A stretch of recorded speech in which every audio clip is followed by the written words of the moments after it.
Hello farmers, welcome back to my channel. All of you good morning అండి. ఈ video ద్వారా Anantapuram market యొక్క prices information share చేస్తున్నాను. So ముందుగా ఈరోజు డేట్ వచ్చేసి 7వ తేదీ అండ్ సెప్టెంబర్ నెల 2025 సంవత్సరం. అండ్ ఈరోజు వచ్చేసి నిన్నటితో పోలిస్తే ప్రైస్ కొంచెం బెటర్ అని చెప్పొచ్చండి. సో చాలా భారీగా పెరిగింది, చాలా మంచి ప్రైజెస్ వెళ్తున్నాయని అయితే చెప్పడం లేదు. బట్ నిన్న మొన్నటి మీద అయితేనేమో ప్రైజెస్ కొంచెం బెటర్గా వెళ్తున్నాయని చెప్పొచ్చు.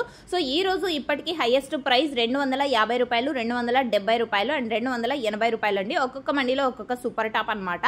ఇక యావరేజ్ గా తీసుకుంటే గనక 100 రూపాయల నుంచి 220, 230 రూపాయల వరకు యావరేజ్ గా అనంతపురం టొమాటో మార్కెట్ లో ఫార్మర్స్ అన్న వాళ్ళందరికీ కూడా పడుతున్నటువంటి అండ్ అందుతున్నటువంటి టమోటా ధరలు అండి. 100, 150 అండ్ 180, 200, 220, 230. సో ఇవన్నీ కూడా యావరేజ్ రేట్స్. ఇక సూపర్ టాప్ లో వచ్చేసి 250 ఒక మండి, 260, 270 అండ్ 280. సో ఈ విధంగా అనమాట ఒక్కొక్క మండిలో ఒక్కొక్క సూపర్ టాప్. యాక్షన్ అనేది రన్నింగ్ లో ఉందండి. సో జరగబోయే యాక్షన్ లో టాప్ రేట్ చేంజ్ అవ్వచ్చు. చేంజ్ అయిందంటే కామెంట్ సెక్షన్ లో మెన్షన్ చేస్తాను, ఒకసారి చెక్ చేయండి. Thank you for watching this video.